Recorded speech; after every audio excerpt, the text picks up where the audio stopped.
Muy buenas noches y bienvenido una semana más a su programa de libros y de misterio aquí en Interalmería Televisión, el Círculo de las Letras.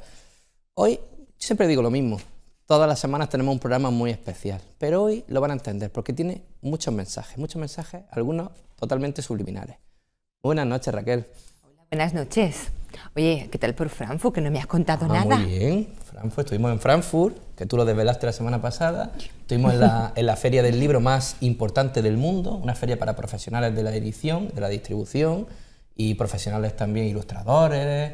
O sea, fue una feria muy interesante. Había, imagínate, más de 7.000 stands con editoriales, con libros y creo que recibieron más de 300.000 visitas la feria, o sea que imagínate lo importante que era. Había 9 pabellones, nosotros nos centramos solamente en 4, que eran los que más nos interesaba, y nos volvimos de Frankfurt con muchos acuerdos interesantes que desvelaremos a nuestros autores, pero eso era más de cara a Navidad. Acuerdos muy importantes, sobre todo en cuanto a la comercialización de sus libros y de sus derechos de autor. Qué importante es estar en las ferias y qué importante es aprender todos los días un poquito. Y hoy vamos a aprender un montón, ¿eh? Claro que sí. Pues yo sabes con qué quiero empezar hoy, poniéndote a prueba. Ya verás. Además me han dicho que te trato muy empezamos. bien, me han dicho los telespectadores que te trato muy bien, Eso que no no me es meto verdad. demasiado contigo. Eso no es verdad. Así que hoy vamos a empezar con un jueguecito. Bueno, a ver, Alberto. Te voy a leer 5 frases de un libro muy conocido por todos, espero que por ti también, si no vas a quedar en ridículo. ¿El Quijote? No. Te voy a leer 5 frases y me tienes que adivinar a qué libro pertenece. Vale, Además, va. 5 frases con mensajes. Me concentro. Mensajes para nuestra audiencia. Me concentro. Es mucho más difícil juzgarse a sí mismo que juzgar a los demás. Si logras juzgarte bien a ti mismo, eres un verdadero sabio. Primera frase. La segunda. Es una locura odiar a todas las rosas porque una te pinchó. Renunciar a todos tus sueños porque uno de ellos no se cumplió. Ya lo tienes en mente, pero déjame que te lea las otras 3. Él se enamoró de sus flores y no de sus raíces, así que en otoño no supo qué hacer. Las personas mayores nunca pueden comprender algo por sí solas, y es muy aburrido para los niños tener que estar explicándoles una y otra vez. Y la última, es muy triste olvidar a un amigo, porque no todos han tenido un amigo. Y él sí lo tuvo. El Principito. El Principito, muy bien. El Principito, que es un libro con muchos mensajes, que hay más de un adulto que se lo ha leído y no pone en práctica estos mensajes. Y hoy, a lo largo del programa, Raquel, tendremos alguna sorpresa relacionada con el Principito y con su creador. Y además es que es un libro que recomendamos tanto cuando eres adolescente, cuando estás empezando a sumergirte en el mundo de la literatura, como cuando ya eres un adulto y tienes las cosas claras en la vida o menos claras por los consejos que da, ¿verdad? Claro que sí, pues es la primera recomendación de esta noche. Pues vaya recomendación. Y ahora vamos a dar paso a nuestros queridos telespectadores que también nos han enviado las suyas esta semana. ¿Tú qué lees?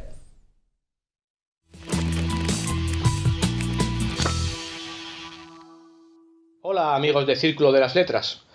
Voy a recomendaros un libro que me ha causado muy grata satisfacción porque es un tema que me encanta, que son los viajes en el pasado o viajes en el tiempo. Y es el libro Cronovisor, de Luis Miguel Sánchez Tostado, de la editorial Círculo Rojo. A ver, os explico. En el año 1972, el padre Pellegrino Ernetti desveló un proyecto secreto del Vaticano por el cual se capturaban ciertas imágenes del pasado. Y desde los años 50, un grupo de científicos trabajó en ese proyecto, que se llamó Proyecto Cronovisor. Un dispositivo que era capaz de captar imágenes del pasado. Pues claro, pues hubo unas imágenes que eran de Jesús de Nazaret, y entonces el Vaticano pues declaró esto, más concretamente el Papa Pío XII declaró esto como muy secreto y el cronovisor fue totalmente incautado. Bueno, aunque esto parece un argumento de una película o un libro de ciencia ficción, no lo es.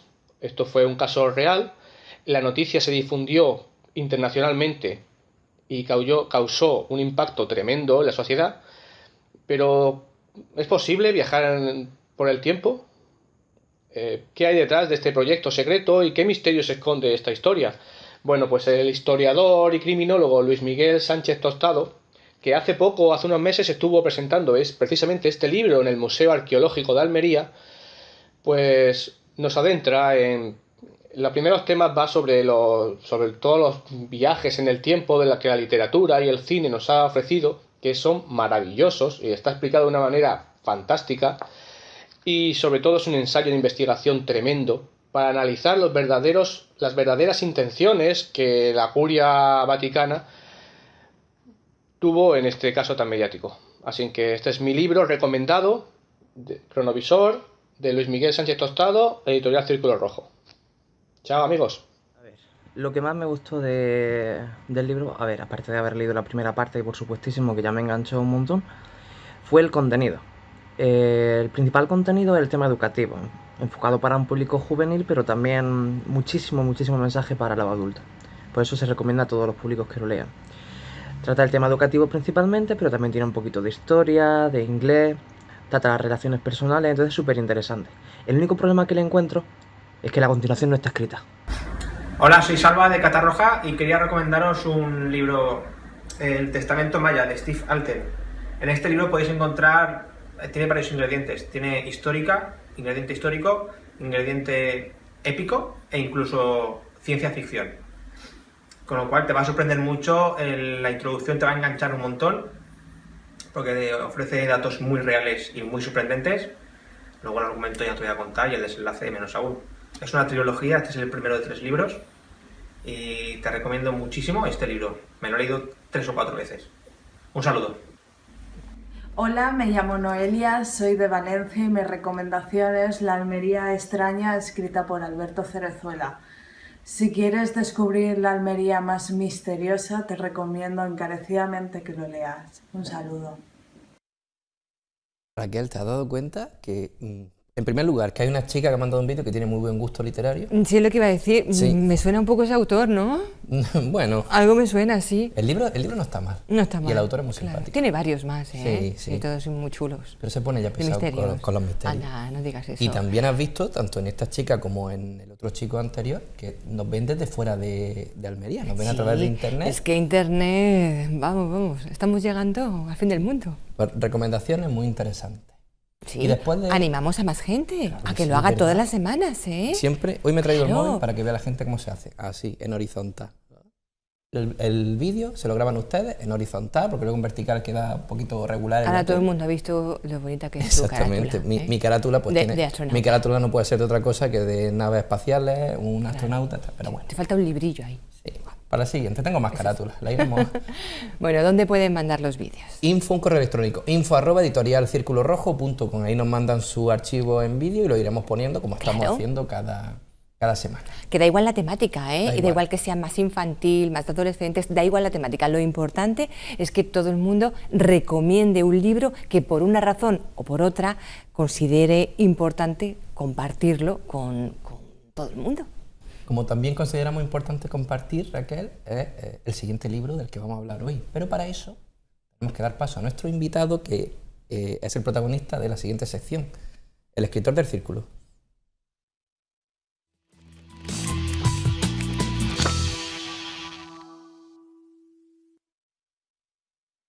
El escritor que nos acompaña esta noche es licenciado en Geografía e Historia, además es autor de varios libros, de unas novelas muy interesantes, por ejemplo, Iris Black y Contracorriente y El oro irlandés, que son sus trabajos anteriores a este. Es profesor de Geografía e Historia aquí en la provincia de Almería y le damos ya la bienvenida. José María Gil, buenas noches.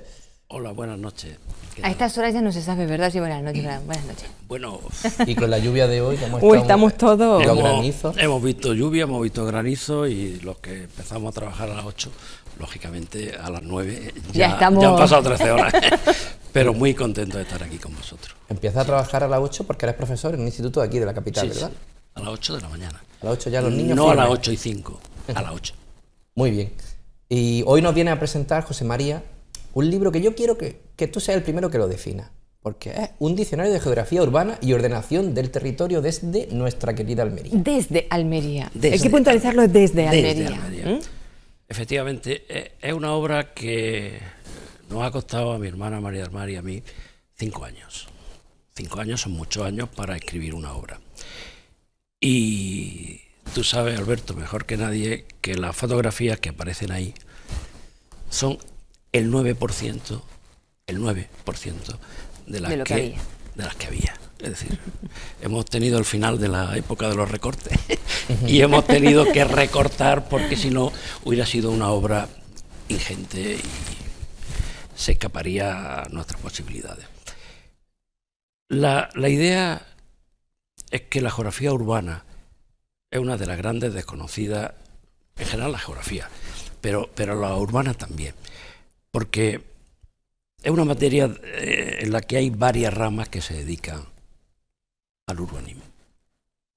Los arquitectos, los sociólogos, los geógrafos, la policía. Es decir, el urbanismo es un aspecto que yo creo que es el gran desconocido porque lo vemos a diario. Y al verlo mucho y al tocarlo mucho, tú le dices a alguien de Almería lo que es un tagarete y dice, pues el tagarete. Pues el tagarete. ¿Qué va a ser? El barrio, ¿no? El barrio del tagarete. Claro, claro. Tú le dices a un almeriense lo que es la chanca y dices, ah, toma, Pues la chanca. pues la chanca. Ya está, hemos terminado de hablar.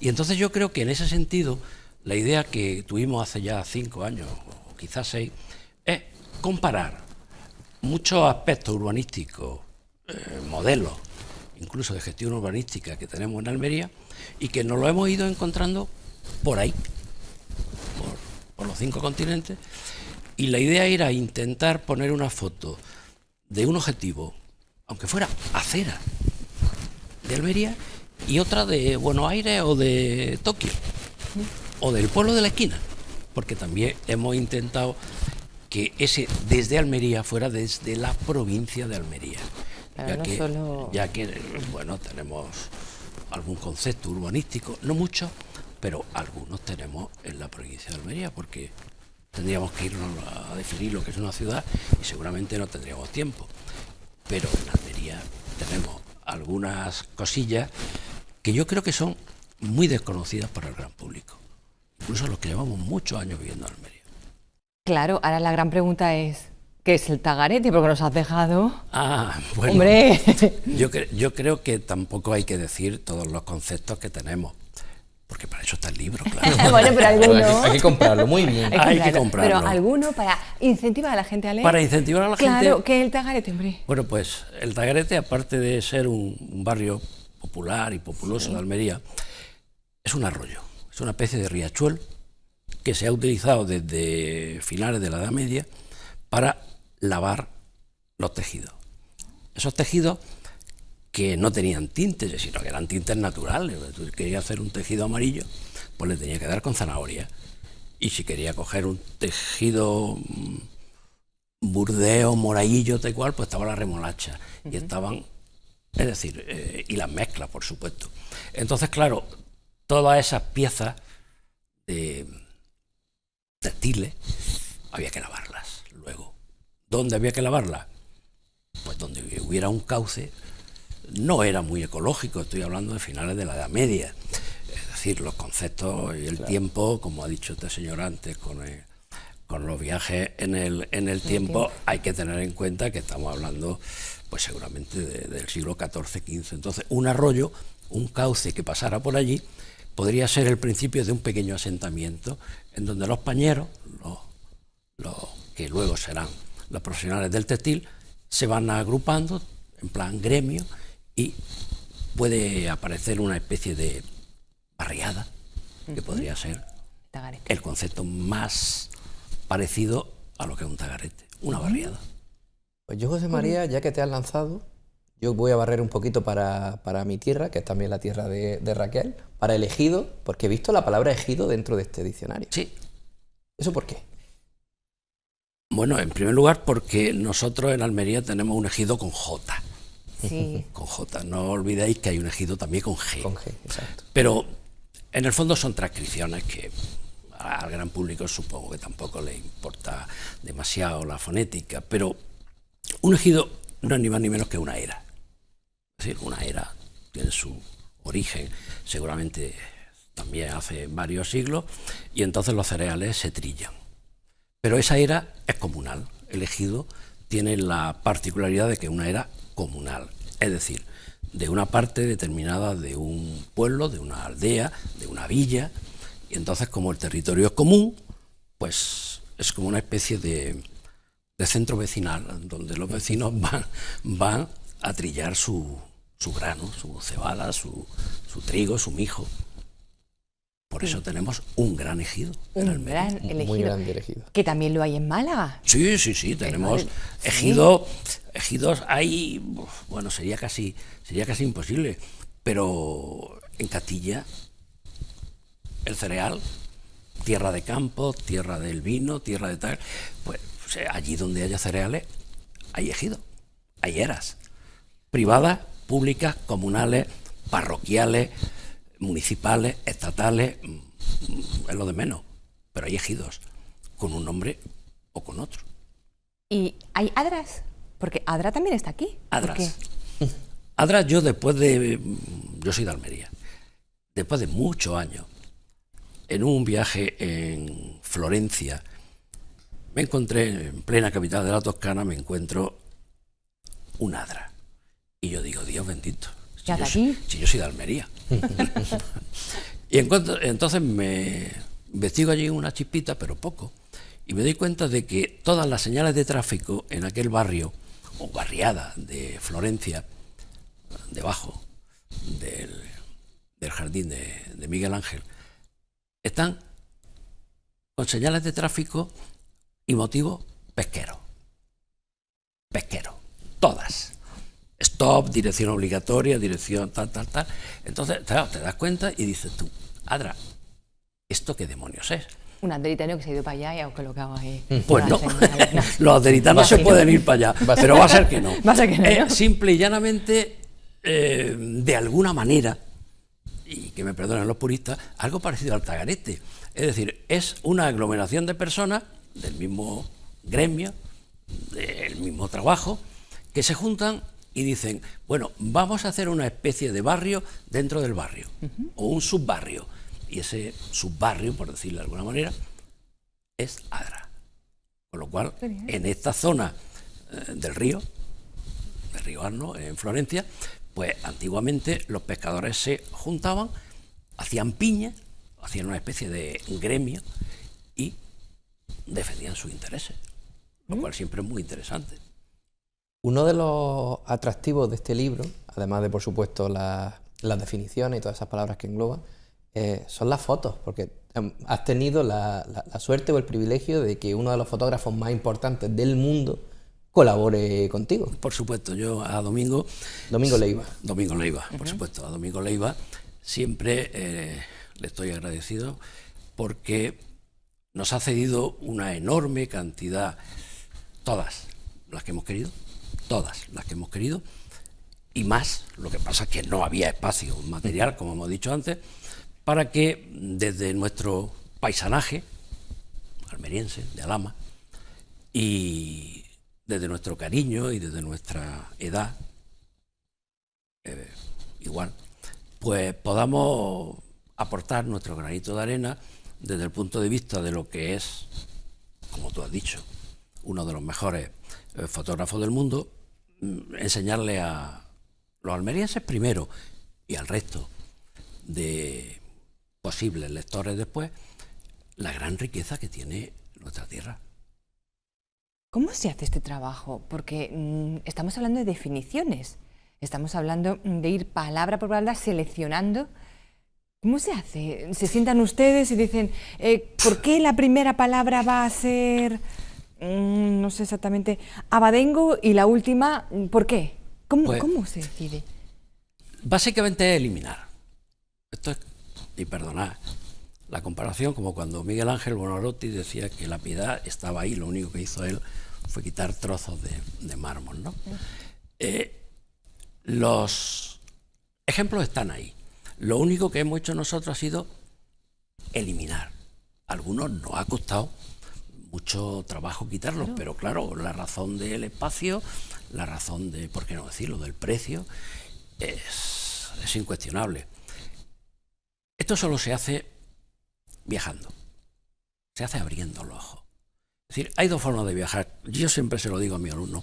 Se puede viajar desde el punto de vista del geógrafo, que es el punto de vista del viajero, o desde el punto de vista del turista, que es el punto de vista de... Punto suspensivo.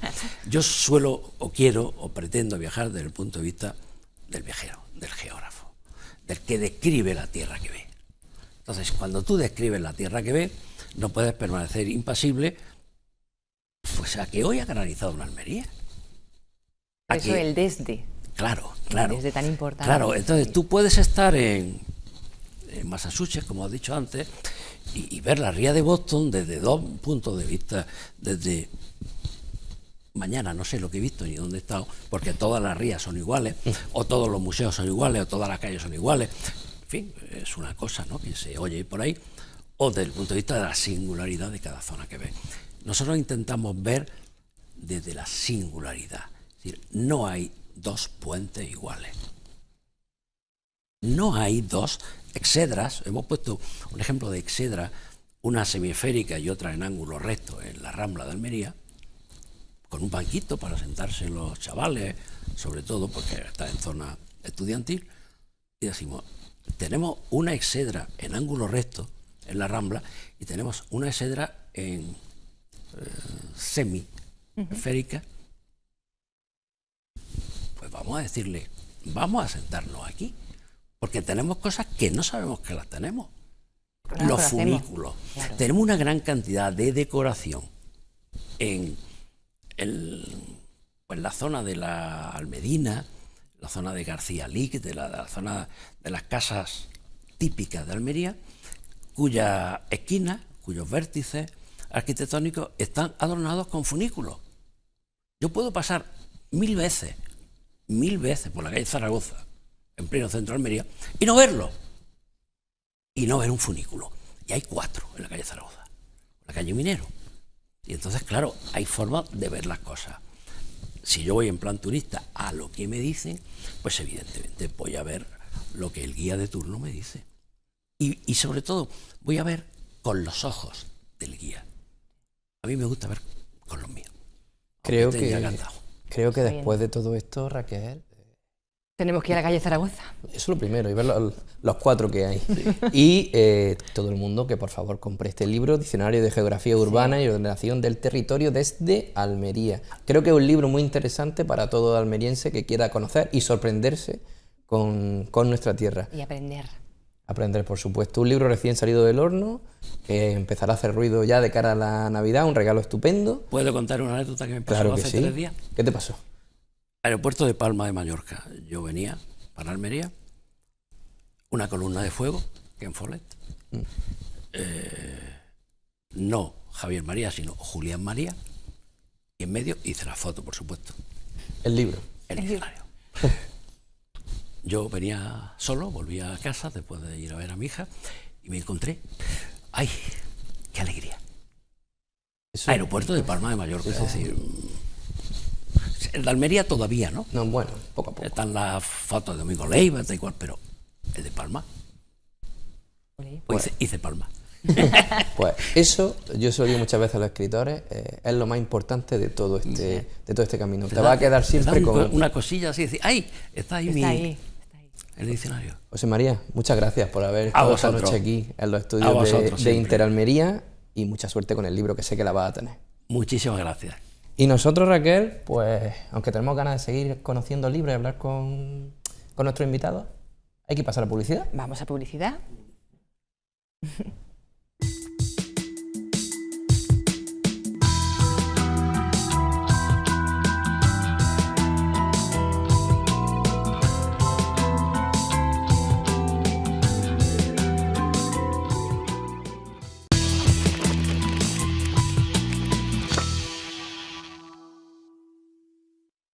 Ya estamos de vuelta de Publi con la lista de la semana. Y Raquel, como aquí mando yo, que soy el director de este... Pensaba que ibas a decir que la lista era yo. No, tú eres muy lista. La listilla. No. Pero yo soy el director de la listilla, yo el director. Claro, así que me voy a callar. Entonces, hasta que nos echen, pues seguirá siendo así. Pues hoy me he permitido el lujo, como mando un poquito yo aquí, me he permitido el lujo de darle la vuelta a la sección La Lista de la Semana. Hoy no vamos a poner book trailers, sino que vamos a recomendar directamente algunos libros. En primer lugar, quiero contaros que este año, cada semana, durante el año, el gremio de libreros de Almería se emiten públicamente una lista con los libros más vendidos de nuestra provincia. Y estoy muy contento porque esta semana los 2 primeros eran de editorial Círculo Rojo y además cierto. 2 buenos amigos. Sí. El segundo era Todavía es tiempo, de Leonardo Soriano, y el primero es de nuestro querido Nicolau. Nicolau, que la semana pasada vimos su tráiler, ¿te acuerdas? Sí. Además un libro que está dando mucho que hablar. Ya ha acabado la primera edición y está próxima a salir la segunda. Se llama Almería, de reino levantino a provincia con entidad regional. Luego había también libros de Carmen de Burgos, que está ahora muy de moda, con homenaje y tal. Una escritora almeriense muy desconocida y por suerte hay gente que está investigando y se está encargando de que todo el mundo sepa quién fue esta mujer, que era de Rodalquilar concretamente. Qué importante es investigar, luego investigaremos. Y ahora yo tengo en mis manos, bueno, tengo 2 libros, voy a empezar por este. 2 libros que quiero recomendar. Antes hablamos del Principito y tengo en mis manos un libro muy, muy especial que es, bueno, no es reciente, pero como este hombre y su obra nunca pasan de moda, pues merece la pena destacarlo. Que me perdonen todos los que sepan francés, porque yo no sé nada, 0, pero el título del libro es Antoine de Saint-Supéry, más o menos. A mí no me mires porque estoy igual Aviones de papel. Y cuenta la vida del autor de esta obra, del Principito. Como hemos dicho, obra conocida por todos y si no, ya están ustedes tardando. Tanto que conocemos del Principito y tan poquito de su autor. No sé, me parece un libro, una opción muy buena, ¿eh? Sí, porque su autor es todo un enigma y tú sabes que a mí eso me gusta mucho hablar. Es todo un enigma. Además, principalmente porque falleció en la Segunda Guerra Mundial. Él era piloto, se estrelló su avión y pasó un montón de tiempo hasta que no se encontró el cuerpo y todavía hay polémica sobre si es o no el cadáver de este escritor. Además, era un hombre que vaticinó ciertas cosas que pasaron a continuación y sobre todo una cosa muy importante que la gente no sabe y es que el Principito, él no lo escribió para los niños, lo escribió para los adultos. Lo que he comentado antes. Quizá por eso hay muchos que no han entendido todavía algunos de esos mensajes. Y esta semana, Raquel, tú lo sabes muy bien porque lo hemos hablado, hemos tenido una noticia que se ha fallado el Premio Planeta. El Premio Planeta, hombre. Y además se le han dado a un buen amigo de Círculo Rojo y un buen amigo mío, como es Javier Sierra. Aprovechamos para dar la enhorabuena. Javier, te lo mereces. Vaya enhorabuena. Y yo quiero enseñar un libro que no todo el mundo conoce. Es un librito, porque no es un libro, es un librito de Javier Sierra, que todo el mundo conoce: La cena secreta, El maestro del Prado, La dama azul, pero Una noche con los amantes de Teruel es el gran desconocido de Javier Sierra. Es como un cuadernito. Es un cuadernito, además muy artesanal y muy especial. ¿Numerado? Sí, numerado. De hecho, solo se hicieron 3.000 ejemplares. Ahora es imposible encontrarlo. Este está dedicado a Alberto Cerezuela. Claro. Joder, es un afortunado. Sí, no, la verdad es que sí. Teniendo buenos amigos como tú y como Javier, soy un afortunado. Y el libro va sobre una noche que Javier Sierra pasa ante la tumba de los amantes de Teruel. Javier Sierra es de Teruel. Y le brinda un especial homenaje, como ya hiciera en otra de sus novelas, que pasó una noche en la Gran Pirámide, como a su vez hizo anteriormente Napoleón. Pues él decide pasar una noche, bueno, realmente fueron 4 horas, frente a la tumba de los amantes de Teruel, y todas las sensaciones que él vivió, que él percibió allí, las plasma en este libro junto con la historia. Y ahora, pregunta obligatoria, cuéntanos un poquito de los amantes de Teruel, ¿no? Hombre. Vale. Pues los amantes de Teruel es una leyenda zaragozana, de Aragón, que tiene que ver con una historia de amor que no acaba demasiado bien. 2 jóvenes enamorados, Isabel y Diego, aunque en algunas crónicas se habla de Juan, pero creemos que se llamaba Diego. Él no tenía mucho dinero, estamos hablando de 8 siglos atrás. Él no tenía dinero y el padre de ella quería que ella se casara con un hombre que pudiera mantenerla económicamente. Entonces ella, que estaba profundamente enamorada, convence a su padre para que les dé 5 años en los que él se va, se busca la vida y tiene que volver con posibles, como se decía en aquellos tiempos. A él lo mandan a luchar en la batalla de las Navas de Tolosa en 1212 y se le da por muerto. Entonces la chica al final contrae matrimonio con otra persona y se casan. Y esa noche de bodas aparece Diego, que estaba vivo, aparece en la alcoba de estos dos enamorados y el marido estaba durmiendo y ella estaba despierta y Diego le dice que le dé un beso. Ella dice que no, que está delante de su marido, que lo siente mucho, pero no. Él le pide que haga lo que realmente sentía y él muere. Diego muere fulminado, cae fulminado en ese momento, porque ella no quiso darle el beso. Cuando su marido se despierta y ve que hay el cadáver de una persona allí, ella se sincera, le cuenta al marido que había estado toda la vida enamorada de esta persona y que ha muerto allí. Entonces él piensa que le van a echar la culpa a ellos de la muerte de este hombre. Dejan el cuerpo en la calle, enfrente de una iglesia, y al día siguiente pues lo encuentran y se produce el entierro. Y ella quiere despedirse de él y le da un beso en el entierro al cadáver de su enamorado. Y muere. Ella muere en ese momento. Hay quien dice que muere de amor, hay quien dice que muere de dolor, pero Raquel, ¿el amor y el dolor no es más o menos lo mismo? Bueno, en muchas ocasiones van unidas, sí. Pues esas son las dos recomendaciones que he querido haceros de esta forma tan especial, y yo creo que ya estáis cansados de escucharme a mí, que me estoy poniendo muy pesadito. Nunca. Hoy no, nunca, lo sé yo que nunca. Y siempre cuentes cosas interesantes como esta. Claro que sí. Y anda, que las que vamos a contar ahora relacionadas con la guerra civil, porque damos paso a nuestra siguiente sección, que consta de una entrevista, y es Almería en los libros.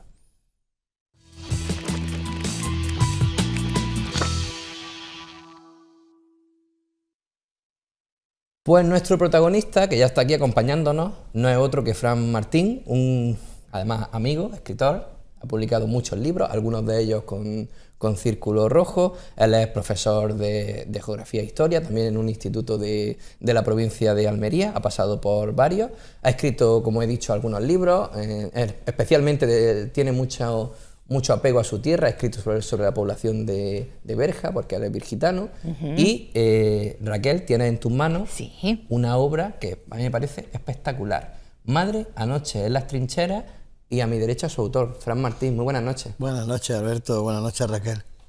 Vaya pedazo de libro, Madre, anoche en las trincheras, especialmente por la historia real que cuenta. De dos hermanos que vivieron la Guerra Civil Española y que mandaron 36 misivas, son las que están en ese libro, que han llegado a nuestros días, a una querida madre que estaba sufriendo en la retaguardia, concretamente en la pedanía de Las Casillas de Serón, y que era muy dura la supervivencia, sí, además era viuda, tenía ya una doble viudez, y además contaba con la pena añadida de tener a sus dos primeros hijos en los frentes de batalla. Sus dos hijos. Y esto, Fran, empieza como una anécdota, ¿no? Porque a ti, si no me equivoco, alguien en clase te pone sobre la pista de esta historia. Exacto, una familia de descendientes de esta familia de Serón, en Huércal de Almería, estaban buscando una escritura para vender unos terrenos que habían heredado, y no apareció la dichosa escritura, y apareció una bolsa que contenía 36 cartas originales de la Guerra Civil que estaban fragmentadas, estaban muy mal, en un pésimo estado, habían pasado 79 años. Ahí empezó la investigación, no había pretensión de hacer ninguna publicación, pero al final surgió esta historia, esta maravillosa historia que a tanta gente ha enamorado. Lo dices en 2 segundos, y al final surgió esta historia, pero el proceso de investigación, Fran... Sí, pues fueron 23 meses. Fácil no es. Recuerdo 23 meses. Sí, aquellas cartas llegaron a mí, era noviembre de 2014, y ahora se va a cumplir, pues en unos días ya, un año de esta publicación, o sea que el proceso de investigación fueron 23 meses. Luego la edición, maquetación fantástica de Círculo Rojo y de Almudena Salinas, que también hay que decirlo, y bueno, pues pudo ver la luz y sigue, después de un año, enamorando a mucha gente. Porque ha recorrido media España con el libro. Sí, van 19 presentaciones en 11 meses, la media un fin de semana descanso y otro no descanso. Y en noviembre vienen nuevas presentaciones, en Sorba, en Cueva de Almería. Y lo que parece que los lectores quieren es que llegue ya la 3ª edición. Vamos a trabajar para ello, para que esta Navidad la tengan si es posible. Y agradecer pues a tantas personas que han puesto a disposición mis historias paralelas, al encontrar reflejados a algunos de sus familiares en esa historia. Y como el Círculo de las Letras es el Círculo de las Letras, hace un año casi que estabas aquí presentando tu libro. Sí, con Joaquín Segura, es verdad. Tenemos que hacer la carta. ¿Quién me iba a decir a mí que un año después iba a volver aquí? Y además con el director de Círculo Rojo y con Raquel aquí. Bueno, esto es fantástico. Esto es como una celebración adelantada, ¿no? Y un regalo añadido. Fran, tú que eres profesor de historia, el tema de la guerra civil a veces es delicado tocarlo con los alumnos, ¿verdad? Claro que es delicado, pero yo considero que es necesario tocarlo. En los currículum de enseñanza secundaria obligatoria y bachillerato, pues se ve bastante breve, de pasada, y los libros de texto como que te dejan un poco indiferente, ¿no? Esta generación que viene ahora tiene muchas etiquetas, Franco, el franquismo, la dictadura, pero hay que sumergirse, hay que trasladarse a ese tiempo. Por eso yo no quiero abandonar nunca ese proyecto de recopilación de testimonios orales. En un principio los que han vivido la guerra civil, que ya llevamos 6 años, pero cuando terminen, porque ya quedan muy pocos, pues serán otros, porque nos trasladan a otra generación, a otra España. Ese encuentro intergeneracional es fundamental para conocer muchísimas más cosas que están al margen de los libros de texto. ¿Cómo lo transmites a esta generación? Porque pues lo transmitimos... ellos lo ven a años luz, Claro, claro, pero cuando las metodologías cambian, la forma en la que van a aprender ese mismo conocimiento de los libros de texto es un proyecto en el que todos forman parte de él y hay un fin común, hay un encuentro, hay una jornada, nace algo que se llama la ilusión. Y la ilusión es fundamental para que después vaya acompasada de lo que es la educación. Entonces, pues de esa forma... año tras año, centro tras centro educativo, pues el año pasado era proyecto intercentros con 4 centros educativos, no sé si más de 500 alumnos han pasado por el proyecto, pues han bebido de las aguas de la guerra civil desde otra forma, sobre todo entrevistando a sus abuelos, a sus bisabuelos. Esta misma mañana hablaba en clase con un alumno que parece que va a entrevistar a una bisabuela suya. Ahí dejamos, no sabemos qué va a pasar, si habrá séptimo encuentro o no. Mi corazón me dice que sí habrá, no sabemos, este año estoy muy liado, muy ocupado, pero lo que está claro es que hay que cambiar la metodología, hay que hacer participar al alumno sobre todo en cosas innovadoras y que sean ilusionantes y atractivas para ellos. Ya no la guerra civil, que también, sino cualquier otro tipo de y que conozcan su historia, nuestra historia, claro, que es historia reciente. Se recopila historia local, historia familiar, historia sentimental y nacen lazos afectivos entre el adolescente, el joven y el mayor que le ha transmitido esa historia. O sea que es algo bonito poder repetirlo año tras año con generaciones distintas de alumnos y me siento privilegiado por ello. Claro que sí, por eso, Fran, no puedes dejar de organizar estos encuentros, las recreaciones, que son fabulosas. Sí, pero eso cuesta un mundo también. Muchísimas horas, mucha dedicación. Yo quiero que explique a la gente en qué consisten esas recreaciones. Bueno, te queda impresionado. Claro, en Huércal de Almería tuvimos la oportunidad de hacer una experiencia de arqueología experimental, la primera recreación histórica de la Guerra Civil en Andalucía. 221 voluntarios vestidos de época, de ellos eran 125 alumnos de Elías Carmen de Burgos. Había experiencias preciosas porque había en 8 ocasiones, Alberto, 3 miembros miembros de 3 generaciones distintas de la misma familia, el abuelo, la madre y el nieto. Y pues intentábamos viajar en el tiempo a la Huércal de 1936, a la Andalucía de 1936, y a la España de 1936, un nivel jerárquico y de concreción de lo más particular a lo más general. Allí se reunieron en el año 2014 más de 2.000 personas, aquello fue el sueño de todo un pueblo, la verdad, pero eso costaron muchísimos meses de ensayo, tú lo sabes que me iba siguiendo por Facebook, me iba a costar aquello la vida, pero fue una experiencia única que compartí con otros compañeros que ayudaron muchísimo a que aquello viese la luz y no sabemos si algún día podremos repetirla, ojalá que sí. Dependerá del momento y de la ilusión que cree o que irradie cierta comunidad educativa para que eso surja. Hablas de esa experiencia de ese pueblo, pero también experiencia habrá sido para Serón, porque quieras o no, una familia, 2 hermanos, habrá revolucionado un poco el pueblo. Bueno, ahí estamos, ¿no? Aportando nuestro pequeño granito de arena y sobre todo, si nos centramos en esta historia, Madre Anoche en las trincheras, es como un ejemplo de relaciones humanas en el marco de una guerra. Este libro siempre lo he dicho, que no tiene banderas, que no hay una pretensión de politizar la historia, simplemente es mostrar las vicisitudes, es mostrar la vida cotidiana, es mostrar el día a día en las trincheras y también el día a día en la retaguardia esperando. A través de esas cartas nombraban a personajes tales como el maestro Don Esteban, del cual he podido saber hace poco nuevas informaciones, que era, ya sí lo tengo documentado para la tercera edición, era el que leía todas las cartas a esas mujeres enlutadas, en los años 37, 38, claro. 39, no tenían acceso a la instrucción elemental y él era el que les leía esas cartas. Y era también el que servía de bálsamo para atemperar las cartas con malas noticias. En fin, muchísimas cosas que son bonitas e importantes de rescatar del pasado del municipio de Serón, del pasado de esa microsociedad de las Casillas y en definitiva pues de aquella España. Hay un lugar especial en el libro que es la Bolsa de Bielsa.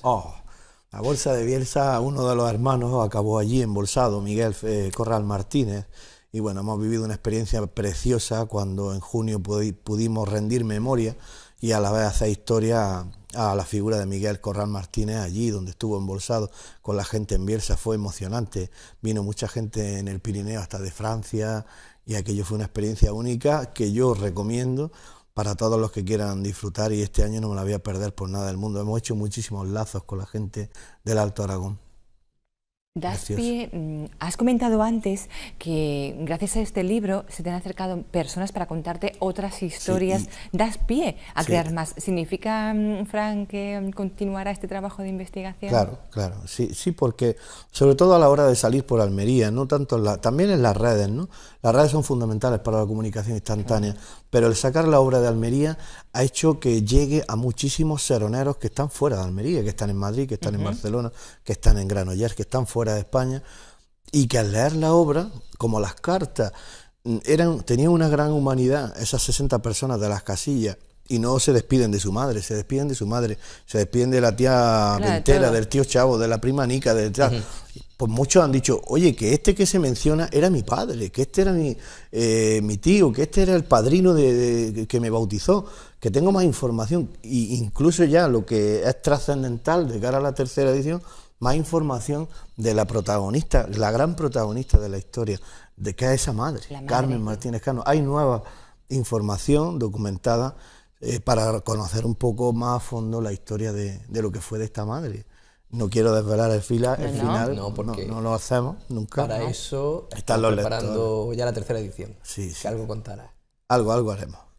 Pues Fran, yo siempre se lo hago, como tú ves el programa ya estaba en sobreaviso, siempre se lo hago al segundo invitado, y es que le pido que se quede para la sección de misterio, porque hoy, casualmente, vamos a hablar de algunos misterios que han acontecido en época de la Guerra Civil Española. Vamos ya con la sección Almería Misteriosa.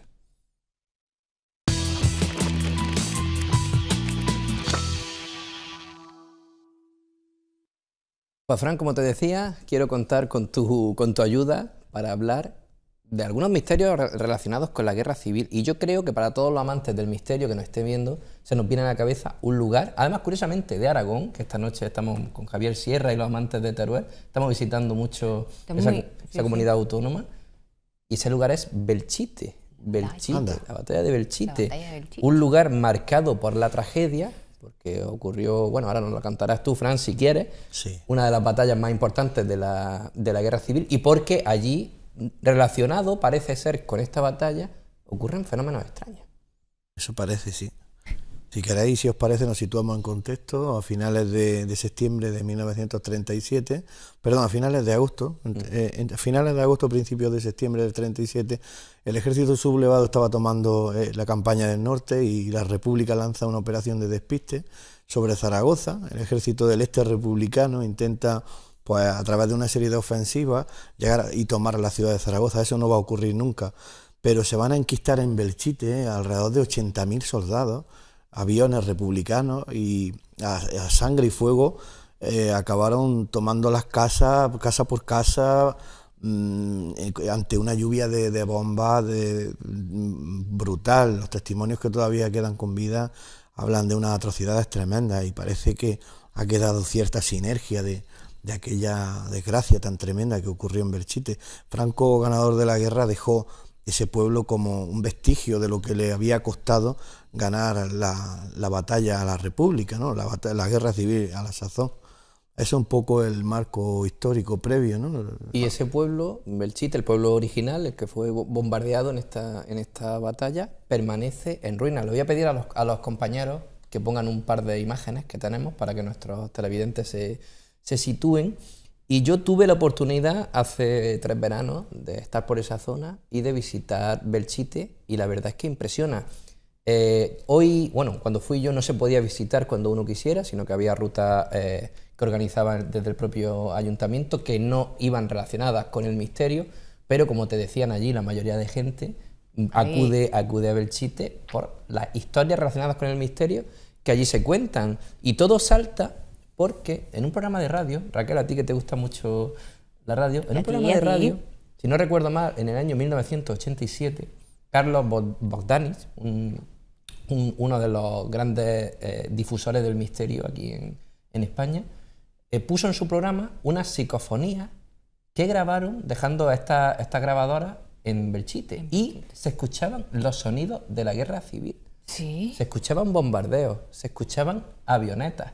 Claro, eran los sonidos de la guerra, y aquello fue un boom, porque a raíz de ahí, pues, muchísimos investigadores y muchas personas se han interesado en acudir a Belchite y experimentar ese tipo de sensaciones. Y muchos de ellos hablan de ese campanario, que se puede ver ahora mismo en las imágenes, porque al parecer, cuanto más te acercas a ese campanario, los móviles, por ejemplo, se descargan, las baterías, las cámaras a veces no disparan fotografías o salen totalmente veladas, también las baterías de los ordenadores portátiles se descargan. Dicen los entendidos que es una zona de alto magnetismo. Y cuentan que sobre todo en ese campanario se ha visto la figura de un niño pequeño.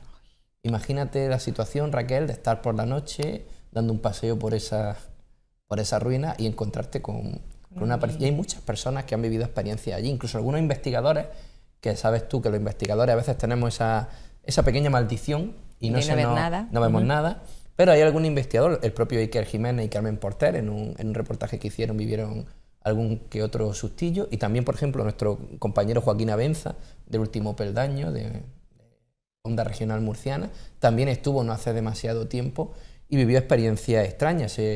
Cuando cae la noche se oyen lamentos de personas, y lo más impactante, que eso nuestra audiencia, que yo creo que sí conocen la historia de las psicofonías de Belchite, pero si no, que acudan a internet, porque aún hoy pues se pueden escuchar y poner los pelos de punta. Se hicieron pruebas con esas psicofonías y se comprobó que no estaban trucadas ni eran un montaje, eran un misterio, supuestamente auténticos sonidos de la guerra civil.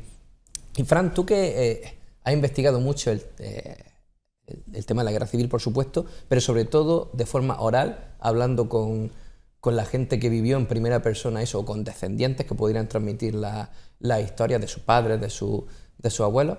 Tú sabes que hablar de la guerra civil, incluso con ellos, es bastante especial, porque nosotros no nos lo podemos imaginar, por suerte, pero fueron momentos muy duros en los que ellos estaban especialmente sensibles. Y a mí, a la hora de recopilar historias relacionadas con el misterio que han ocurrido allí, siempre he tenido esa sensación. Por ejemplo, estuve en Serón recopilando alguna historia, estuve en Ragol, que me llamó mucho la atención, porque tú ibas allí vive todavía gente que, valga la redundancia, vivió en la época de la guerra civil, y les pregunta, aunque sea por el misterio, como le estaba preguntando yo, pero le toca el tema de la guerra civil, y no querían hablar. Y se cierra. Sí, les daban, sí, efectivamente, me cerraban algunas... Pertenecen a la generación del silencio. Es que después de la guerra vinieron 40 años de silencio, y si contamos, no tenemos 40 años de democracia todavía. Claro. Han estado viviendo más tiempo en el silencio, en el lacerante silencio, que en esa democracia. Esta mañana casualmente también lo comentaba en clase. A la hora de comentarle a ese alumno esa posible entrevista, digo, pensás que algunos siguen teniendo miedo. Hay muchos testimonios que antes de empezar esa entrevista te dicen, ¿y si me dicen algo? ¿Y si me van a hacer algo? Claro. Está todavía grabado Sangre y Fuego los 40 años de silencio que tuvieron que soportar en la guerra, después de la guerra civil, en la dictadura. Más una guerra que... Claro, también. No la íbamos. Y luego ahora pues ya surgen estas terceras generaciones de nietos que son los que quieren saber qué pasó con mi abuelo, por qué no le presté atención antes, ahora ya no está... Ahora queremos saber todo, pero claro, la generación del franquismo, esa fue una generación grabada a sangre y fuego con el estigma de la guerra civil y sobre todo del silencio. Pues precisamente en Ragol, ese pueblo que he comentado... No me digas que pasan cosas. Pasaron. Yo iba detrás de una historia que tiene que ver con la guerra civil, y es que me dijeron que había una figura de un Cristo que antes de la guerra civil, antes de que empezara la contienda, lloró. Era un Cristo que tenía una familia en su casa. Creo que hay 2 fotos preparadas, tanto de la familia como de esta figura. Voy a pedir a nuestros compañeros que las pongan. Y al parecer vaticinó que algo triste o algo terrible iba a pasar, y por eso soltó una lagrimita. Al parecer fue un revuelo en la población, porque todo el mundo quería ir a la casa de esta familia a ver el Cristo cómo lloraba. Dicen que solo lloró 2 o 3 veces, no es que estuviera llorando constantemente, sino que soltaba una lagrimita. Hay gente que aquello se lo tomó como un vaticinio de lo que iba a ocurrir, y hay vecinos que me contaban también que días antes de que ocurriera todo se sobrevoló el pueblo de Rágor una serie de luces, de luminarias, que se colocaban justo en el centro del pueblo, pero a varios metros de altura. También lo toman como un aviso, una señal del cielo. Este es el Cristo, ¿no? Sí, este es el Cristo, que curiosamente está... Yo pensaba que iba a encontrar la historia o parte de la historia, pero no el Cristo. Y el Cristo... Ah, está. Sí, el Cristo lo tienen una familia de Almería capital, viven aquí. Sí, seguro que si están viendo el programa se habrán puesto muy, muy contentos. Así me puse yo, porque me contaron que el Cristo había desaparecido, y por suerte lo di con él a través de un nieto, del nieto de una de las personas que pudo vivir aquello.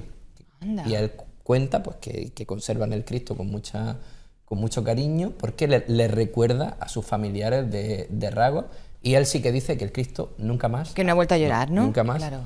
Ha vuelto... Y que no llore. Ha vuelto a llorar. Y hay muchas historias que tienen que ver con lo religioso, como es lógico, y con la guerra civil. Historias que se repiten en un montón de pueblos de Almería, y me imagino, Fran, que también del resto de España.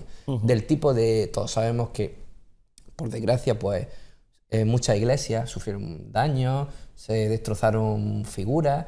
Pues cuentan que si las personas que fueron y tiraron al Cristo al río o a la Virgen la destrozaron, que luego sufrieron una especie de secuela, o tuvieron, por ejemplo, me contaban también en Rágor que un hombre que le dio una patada a un Cristo, pues le dio luego un derrame en la pierna.